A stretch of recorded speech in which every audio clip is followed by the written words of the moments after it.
On June 28, 1914, the sun rose over Sarajevo with a deceptively calm. A calm before a storm that would uproot the world as it was known. No one could have imagined that a morning stroll by the heir to the Austrian throne, Archduke Franz Ferdinand, born in 1863, would be the first step toward global annihilation. At that moment, a thin 19-year-old named Gavrilo Princip sat in a modest cafe, watching passers-by with eyes filled with nationalist hatred. Princip, a Serb born in a small, impoverished village, was not alone. He was part of a secret organization called the Black Hand, which included 6 other members, among them 19-year-old Nedeljko Kaprinović and 18-year-old Trifko Grabej, all teenagers brimming with blind zeal and armed with weapons supplied by Serbian intelligence. The story began with a lavish royal procession through the bustling streets of Sarajevo, where the Archduke and his wife Sophie seemed to enjoy the apparent welcome, but in the shadows, death lurked. At 10:10 a.m., Kaprinović threw a grenade at the open-top car, but it ricocheted off the hood and exploded beneath the next vehicle, injuring officers and passers-by. Miraculously, the Archduke escaped unharmed. Here, a strange twist of fate occurred. Instead of fleeing, Franz Ferdinand insisted on completing his visit and even decided to go to the hospital to see the wounded.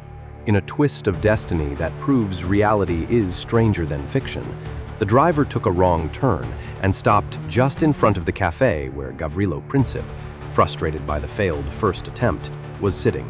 Princip found himself face to face with his prey, only a few meters away. Without hesitation, he drew his .38 Browning pistol and fired 2 shots. The first pierced the Archduke's neck, and the second struck his wife, Sophie, in the abdomen.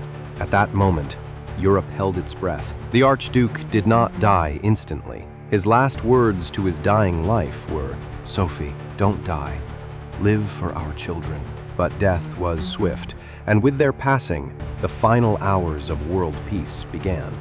Princip attempted suicide by ingesting cyanide, but the poison was old and expired, causing him only severe vomiting before the mob overpowered and beat him. Those bullets not only killed 2 people, but also ignited a powder keg waiting for a spark. In the political operations rooms of Vienna, Berlin, London, and St. Petersburg, telegrams began flying frantically. Austria, driven by imperial fury, issued an impossible ultimatum to Serbia, knowing that refusal meant war.